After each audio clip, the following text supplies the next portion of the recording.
अस्सलाम वालेकुम स्टूडेंट्स, क्या हाल है आप लोगों का। उम्मीद है कि आप लोग ठीक होंगे, खैरियत से होंगे। सबसे पहले मैं इस बात से कहती हूँ कि आप तमाम बच्चियों से मेरी गुजारिश है कि आप लोग तीसरे कलमे का विर्द सबसे ज़्यादा कीजिए, वो आपकी इज़्ज़त और नामूस की हिफाजत करेगा। ठीक है। इब्न खल्दून के बारे में हमने प्रीवियस लेक्चर लिया था। प्रीवियस लेक्चर में हमने उसकी मुख्तसर ज़िंदगी के बारे में, उसके तलीमी तसव्वुरात के बारे में देखा था। तलीमी तसव्वुरात को देखते हुए हम 4 चीज़ों को लाजमी देखते हैं। सबसे पहले उसके मकासद तलीम, निसाब तलीम, हिकमत तदरीस, उस्ताद और शागिर्द के ताल्लुकात।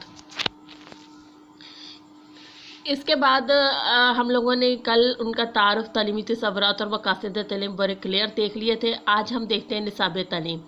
निसाब तालीम के बारे में इब्न खल्दून की क्या राय है। निसाब तालीम के बारे में इब्न खल्दून जो है उनके ख़यालात बड़े वाज़िह हैं।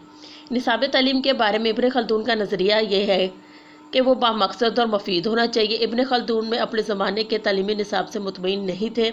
उन्हें अपनी तख्लीकी सलाहियतों को बरोए कार लाकर निसाब तालीम के मुतल्लिक़ दर्जा झैल तजावीज़ दी। सबसे पहले उन्होंने तजवीज़ ये दी कि निसाब तालीम तालिब इल्म की उम्र, इस्तिताअत और रुझान के मुताबिक होना चाहिए। यानी कि जो भी निसाब तैयार किया जाए वो बच्चे की उम्र, उसकी एबिलिटी और उसके एप्टीट्यूड के मुताबिक होना चाहिए। नंबर 2, निसाब जामिया और तदरीज का ख्याल रखा जाए। यानी निसाब वाजिया होना चाहिए और उसमें किसी किस्म की बेतरतीबी नहीं होनी चाहिए। नंबर 3 पे प्राइमरी तालीम का आगाज़ मादरी ज़बान से किया जाए, क्योंकि दूसरी ज़बान में तालीम निस्फ तालीम के मुतरादिफ है।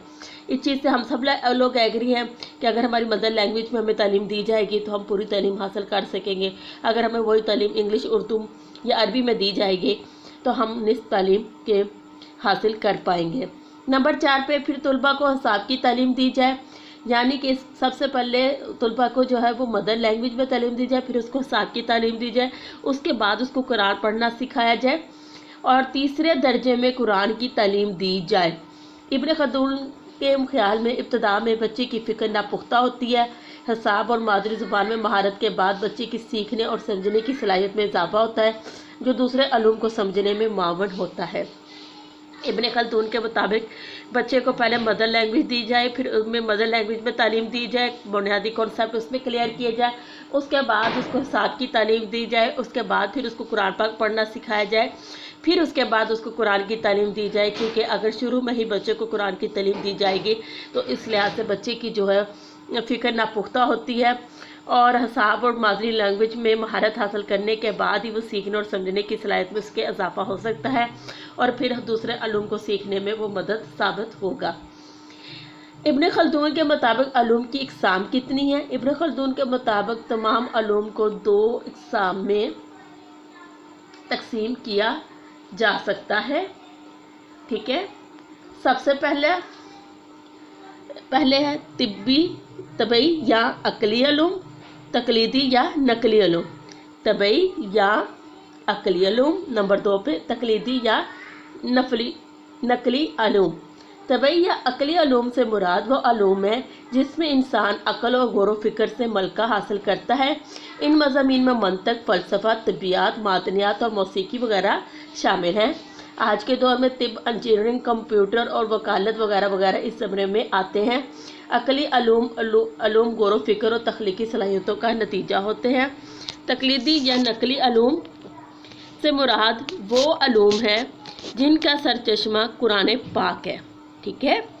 पहला हमने देखा तिब्बी या अकली अलूम, यानी अकली अलूम से ही मुराद है कि अकल और गौर व फिक्र वाले अलूम, और तकलीदी या नकली अलूम से मुराद ऐसे अलूम जिनको नकल किया गया हो, यानी नकल किया गया जैसे कि कुरान पाक।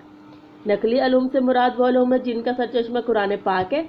इसमें तफसीर, फ़िक़्ह, हदीस और लुग़त शामिल है। नकली अलूम में इंसानी अकल को दखल हासिल नहीं होता, बल्कि वही इलाही इनका सबसे बड़ा माखज़ है। ठीक है। अब इसके बाद हम नंबर 3 पे देखते हैं तरीक़े तदरीस यानी हिकमत तदरीस।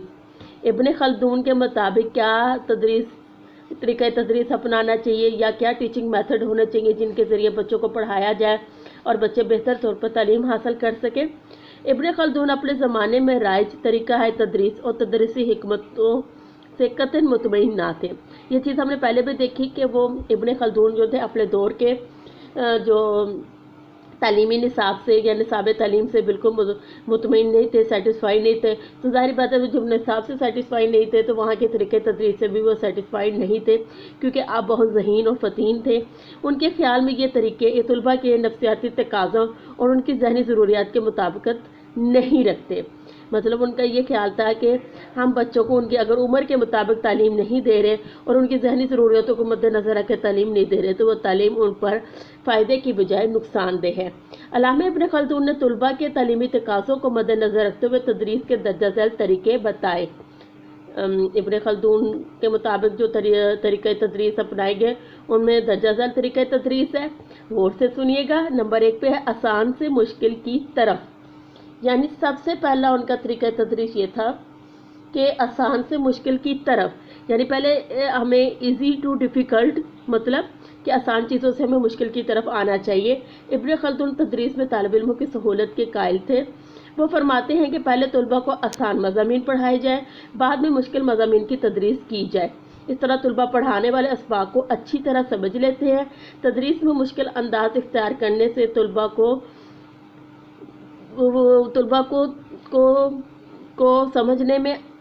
समझने में मुश्किल पेश आती है।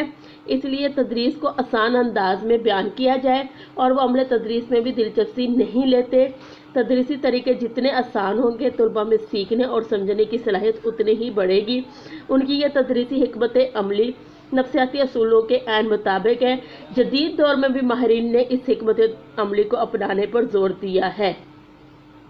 मतलब ये है कि हमारे जदीद दौर में भी माहिरीन जो है इब्न खल्दून के तरीक़े तदरीस से मुत्तफ़िक है। उनका भी कहना है कि बच्चों को पहले आसान चीज़ें पढ़ाई जाएं और उसके बाद मुश्किल चीज़ों की तरफ लेके आए, ताकि बच्चे दिलचस्पी से और पूरी जो है ना अपने ध्यान से उसको पढ़ सकें और अंडरस्टैंड कर सकें। इसके बाद नंबर 2 पे वो इब्न खल्दून जो कहते हैं फरमाते हैं कि मालूम से नामालूम की तरफ। पहले हमें उन चीज़ों के बारे में बताना चाहिए जिन चीज़ों के बारे में हम जानते हैं। हमें कोशिश करनी चाहिए कि पहले बच्चों को प्रीवियस नॉलेज देना चाहिए, उन प्रीवियस नॉलेज के बाद उन्हें जो है अननोन नॉलेज की तरफ लेके आना चाहिए। अल्लामा इब्न खल्दून ने असातिज़ा को तलकीन की है कि वो पहले से मालूम तसव्वुरात को बुनियाद बनाकर बच्चों को नए तसव्वुरात समझाए। जो मालूमात बच्चा पहले से हासिल कर चुका है, नई मालूमात को इससे मरबूत किया जाए। इस तरह तफ़हीम में आसानी होगी और बच्चे दिलचस्पी और आमादगी का इजहार भी करेंगे। अब जैसे कि बहुत छोटे बच्चों को हम कॉन्सेप्ट देते हैं रेड कलर का। जब हम उन्हें रेड कलर का कॉन्सेप्ट देते हैं तो हमारे ज़हन में एक चीज़ आती है, रेड एप्पल। हम कहते हैं कि बच्चों ने एप्पल खाया है, एप्पल किस कलर में होता है, बच्चे बताते हैं रेड कलर में होता है। ठीक, और किस आप ये बताइए कि एप्पल कलर यानी रेड कलर किस किस ने पहना हुआ, किस रंग का होता है। मुख्तलिफ़ किस्म की उन्हें शेप्स दिखाते हैं, फिर उनसे पूछते हैं कि इनमें रेड कलर कौन सा है। तो ये मतलब कि बच्चा पहले मालूम से फिर हम उन्हें नामालूम की तरफ लेते हैं, फिर हम उन्हें मज़ीद उसके बारे में उनके कॉन्सेप्ट क्लियर कर ले जाते हैं। फिर हम ये बताते हैं कि एप्पल रेड भी होता है, एप्पल ग्रीन भी हो सकता है। ठीक है। इसके बाद है नेक्स्ट पॉइंट हमारा असूल तदरीज, यानी असूल तदरीज इब्न खल्दून तदरीसी अमल में तदरीज के असूल को लागू करने के कायल हैं।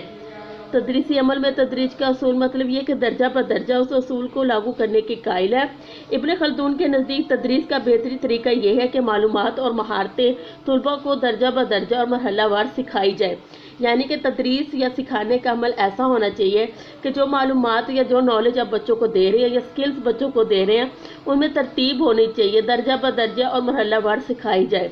इब्तदाई तौर पर तलबा को आसान और बुनियादी मालूमात दी जाए, फिर आस्ता आस्ता सानवी दर्जों की तफसीली मालूमात दी जाए और तालीम देने से तलबा की मालूमात में पुख्तगी पैदा होगी। जब हम उन्हें ऐसे तालीम देंगे कि पहले हम उनको मालूमात देंगे फिर उनको महारतों का बारे में बताएंगे, तो इससे बच्चों की मालूमात में पुख्तगी पैदा होगी और वो मरहलावार पढ़ाए जाने वाले असबाक हमेशा के लिए ज़हननशीन हो जाएंगे। असूल तदरीस से तलबा की इक्तसाब की सलाहियत में इजाफा होता है। अभी आपने ये देखा कि इब्न खल्दून के मुताबिक हिकमत तदरीस के बारे में 3 तरीके अपनाने की तरफ जोर दिया गया है। नंबर 1 आसान से मुश्किल की तरफ, नंबर 2 मालूम से नामालूम की तरफ और नंबर 3 असूल तदरीज। इसके बाद हिकमत तदरीस में ही वो निसाब की तकसीम करते हैं। वो निसाब की तकसीम को 3 तरह से बयान करते हैं।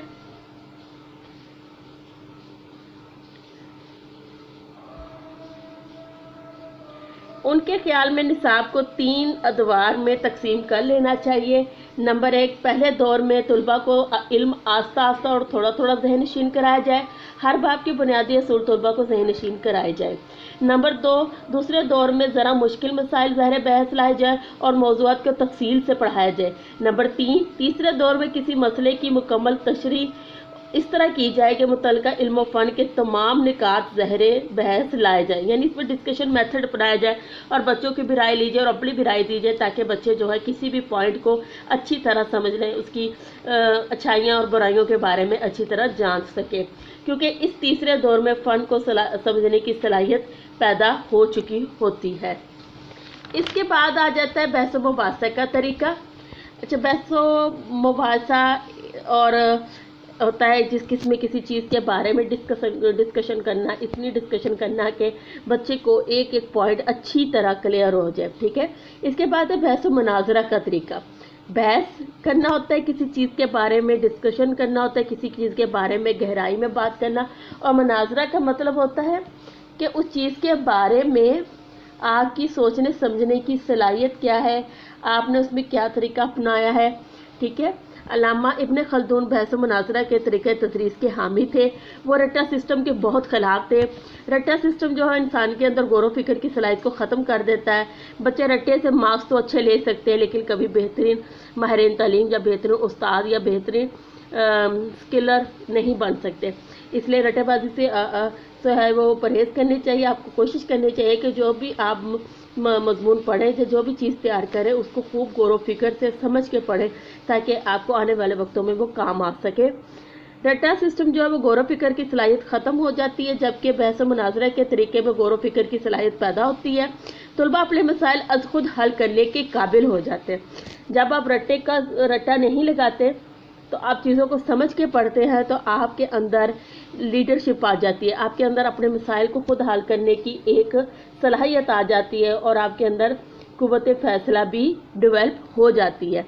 इसलिए इब्न खल्दून सिफारिश करते हैं कि क्लास में बहस मुनाजरा का तरीका इख्तियार किया जाए, तलबा को सवाल करने की खुली इजाज़त दी जाए और हर मौजू पर इतनी बहस की जाए कि तलबा उसके बारे में तफसीली तौर पर जान सके और बच्चों को अपने ख्यालात का इज़हार करने की मुकम्मल आज़ादी होनी चाहिए।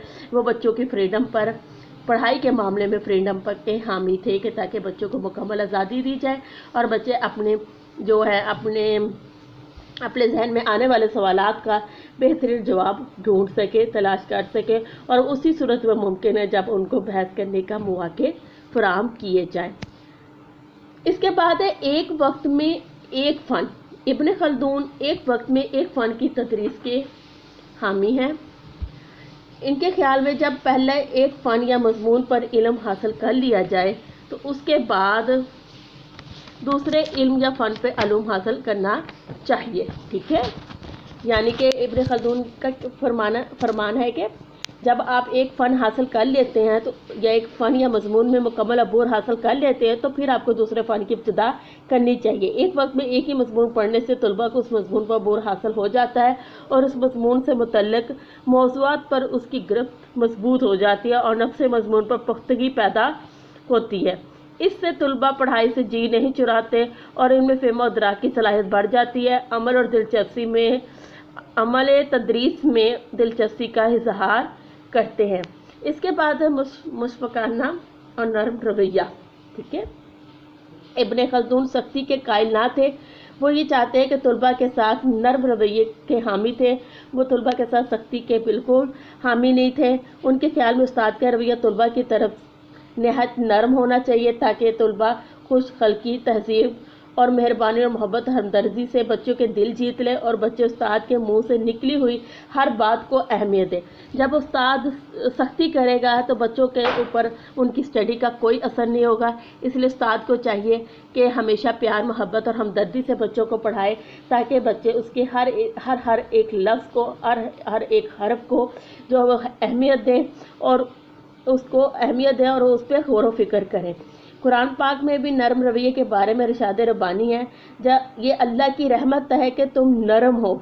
अगर तुम सख्त दिल होते तो लोग तुम्हारे इर्द गिर्द से छट जाते, यानी कि लोग तुम्हारे इर्द गिर्द कभी भी नज़र نہ آتے، سبق سادہ اور عام فہم ہو۔